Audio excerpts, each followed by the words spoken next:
One of the Rolling Stones' top 50 guitarists, Tom Morello has made a difference both musically and politically for decades. He was born in Agith Naraji and Mary Morello in 1964, both of whom were politically active. In fact, they met at a pro-democracy protest in Kenya. Growing up, Morello was a self-described only anarchist at a conservative high school. It was here that Morello started his music career. He joined his first band as the lead singer of a Led Zeppelin cover band. He eventually ended up attending and graduating from Harvard with a social studies degree. He later traveled to Los Angeles to live, where he actually united the current members of the band Tool.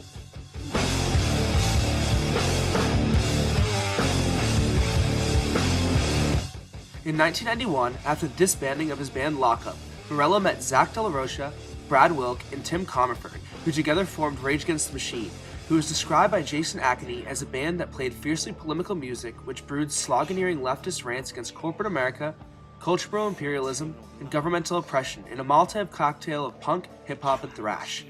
Here Tom Morello gained notoriety for his unique guitar riffs. The band at this point played several shows following the Democratic and Republican national conventions, one which in 2000 provoked a protest which required police intervention.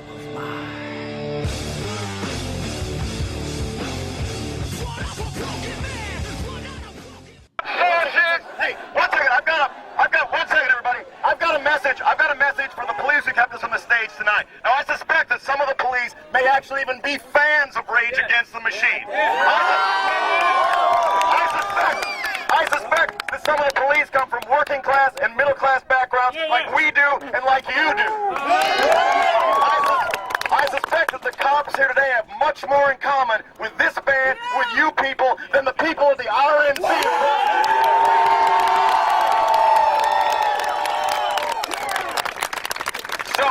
So before this weekend is over, they may turn their batons and their tear gas and their rubber bullets against us. But it's my hope that they realize that we all have something in common, and one day very soon, they turn those batons and tear gas and rubber bullets against those jackasses over at the RNC.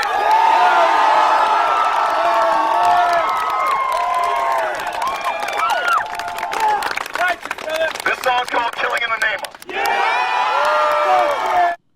In 2000, however, the band broke up, causing the formation of Audioslave with new singer Chris Cornell. Audioslave's first album went triple platinum. Audioslave also became one of the first and only American bands to play a free show in communist Cuba, a huge landmark in the world of politics. However, Chris Cornell's inability to deal with his personality conflicts led to the band's demise. Morello later stated that he would have left soon anyways. The band, according to Morello, was a commercial beast with no agenda, which caused him to feel constrained. The constrained feeling later led to the creation of Morello's solo project, The Night Watchman.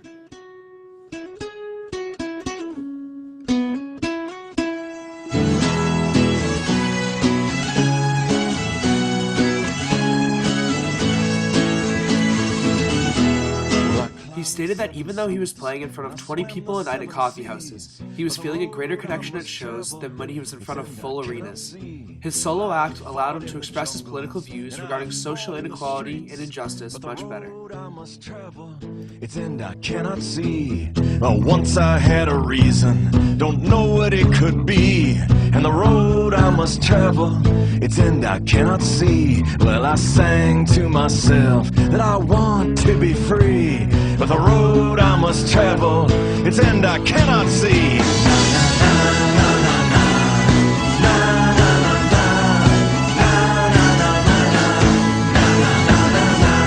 I walked the empty desert and was burned in the heat. But the road I must travel, its end I cannot see. Well, I crossed the frozen wasteland, in the bitter cold did freeze. And the road I must travel, its end I cannot see. And I will knock on every door, for I do not have a key. And the road I must travel, its end I cannot see. Well, I sang to myself that I wanna be free. But the road I must travel, its end I cannot see.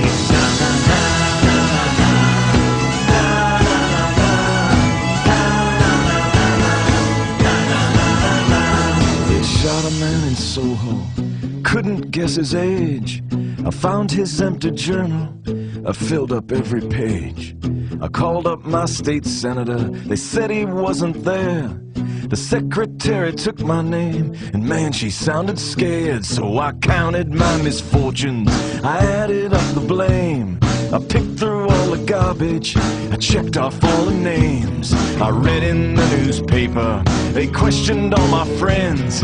They hoped that they could find my ass before I struck again. So I sang to myself that I wanna be free, but the road I must travel, its end I cannot see. And so when thirsty I will drink, and when hungry I will steal, but the road I must travel, its end I cannot see. And so tonight I walk in anger, with worn shoes on my feet, and the road I must travel, its end I cannot see. And I will sing to myself that I'm gonna be free, but the road I must travel, yeah, its end I cannot see.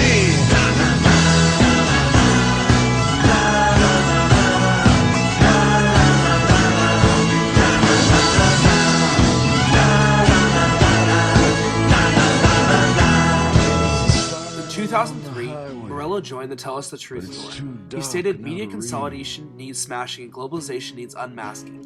When presidents and politicians lie, it is the job of the press to expose those lies. When the press fails, the gangsters come out from hiding. The lie becomes the law. The point of the Tell Us the Truth tour is to help others make connections and to show them that activism can change the policies of this country.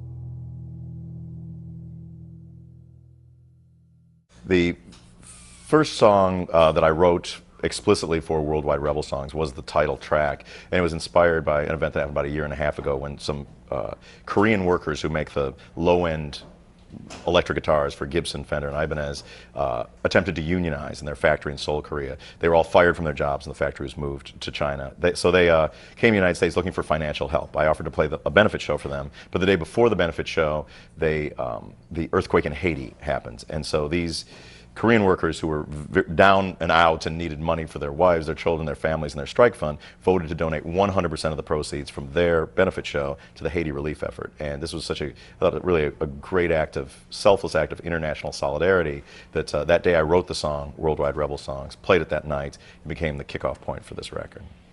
In 2007, Rage Against the Machine reunited at Coachella, where they played with an EZLN backdrop, which is a revolutionary leftist Mexican group.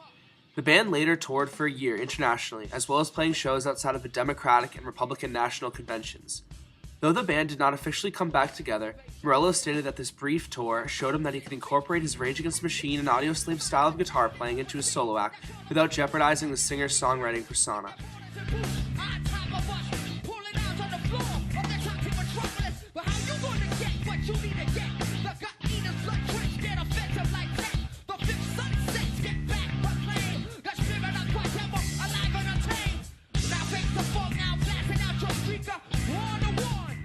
Today, Morello continues to play solo as well as with his new band, the Street Sweeper Social Club, in which anthems of the revolution are played.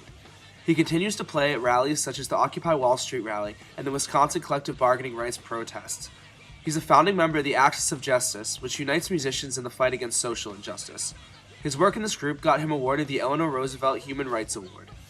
Tom Morello's political views are almost as famous as his music. He once stated, "America touts itself as the land of the free, but the number one freedom that you and I have is the freedom to enter into a subservient role in the workplace. Once you exercise this freedom, you've lost all control over what you do, what is produced, and how it is produced. And in the end, the product doesn't belong to you. The only way you can avoid bosses and jobs is if you don't care about making a living, which leads to the second freedom, the freedom to starve." Tom Morello has stated that he will continue to try and make a difference with his music until the day that he dies.